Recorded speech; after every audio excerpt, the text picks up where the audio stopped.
Subscribe कीजिए do you know channel को और बेल आइकन को दबाइए माइथोलॉजी से जुड़ी कुछ अनोखी और अनसुनी कहानियों को जानने के लिए।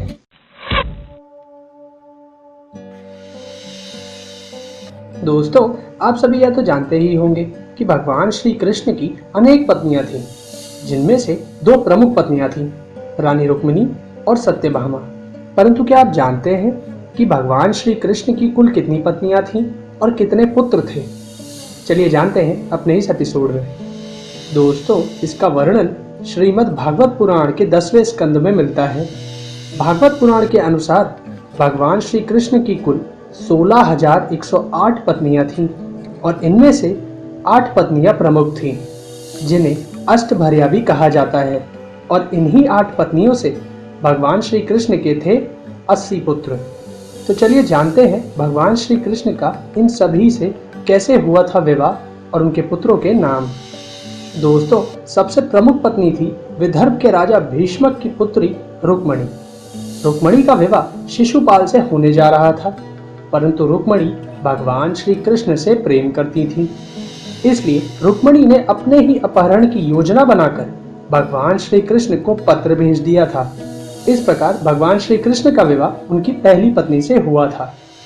रुक्मिणी से भगवान श्री कृष्ण के 10 पुत्र थे, जिनके नाम है प्रद्युम्न, चारुदेशण, सुदेशण, चारुदेह, सुचारु, चारुगुप्त, भद्रचारु, चारुचंद्र, विचारु और चारु। दोस्तों, भगवान श्री कृष्ण की दूसरी पत्नी सत्यभामा और तीसरी पत्नी जाम्बवती की कहानी का वर्णन भी श्रीमद् भागवत पुराण में मिलता है। यह कहानी समंतक मणि और श्री कृष्ण पे लगे हत्या के आरोप से जुड़ी है, जिसे हम अपने किसी और एपिसोड में देखेंगे। दोस्तों, सत्यभामा से भगवान श्री कृष्ण के 10 पुत्र थे, जिनके नाम है भानु, सुभानु, स्वरभानु, प्रभानु, भानुमान, चंद्रभानु, बृहदभानु, अतिभानु, श्रीभानु, प्रतिभानु। और जाम्बवती के पुत्रों के नाम है सांब, सुमित्र, पुरुजित, सत्यजित, सहस्त्रजित, विजय, चित्रकेतु, वासुमान, द्रविड़ और कृतु। इसी श्रेणी में आती है सूर्यदेव की पुत्री कालिंदी, जो यमुना नदी में रहकर भगवान विष्णु के आगमन की प्रतीक्षा कर रही थी। इसी दौरान जब श्री कृष्ण अर्जुन के साथ जल विहार करके यमुना नदी के तट पर आए, तब कालिंदी ने भगवान विष्णु से विवाह करने की इच्छा भगवान श्री कृष्ण के समक्ष रख दी। और इस प्रकार श्री कृष्ण ने कालिंदी को अपनी पत्नी के रूप में स्वीकार कर लिया। श्री कृष्ण के कालिंदी से 10 पुत्र थे, जिनके नाम है श्रुत, कवि, वृष, वीर, सुबाहु, भद्र, शांति, दर्श, पूर्णमास और सोमक। राजा जयसेना की पुत्री मित्रविंदा के स्वयंवर में उसके सभी भाइयों को युद्ध में हराकर भगवान श्री कृष्ण ने मित्रविंदा को अपनी पत्नी बना लिया था। मित्रविंदा से भगवान श्री कृष्ण के 10 पुत्र थे, जिनके नाम है वृका, हर्ष, अनिल, गृध, वर्धन, अनाद, महांश, पवन, वहिन और शुद्धि। इसी प्रकार कौशल के राजा नग्रजीत की पुत्री से भी भगवान श्री कृष्ण ने विवाह किया था। भगवान श्री कृष्ण ने एक साथ 7 बैलों को नाथ कर विवाह की शर्त को पूरा किया था। भगवान श्री कृष्ण के सत्या से 10 पुत्र थे, जिनके नाम है वीर, चंद्र, अश्वसेन, चित्रगुप्त, वेगवान, वृष, आम, शंकु, वशु और कुंत।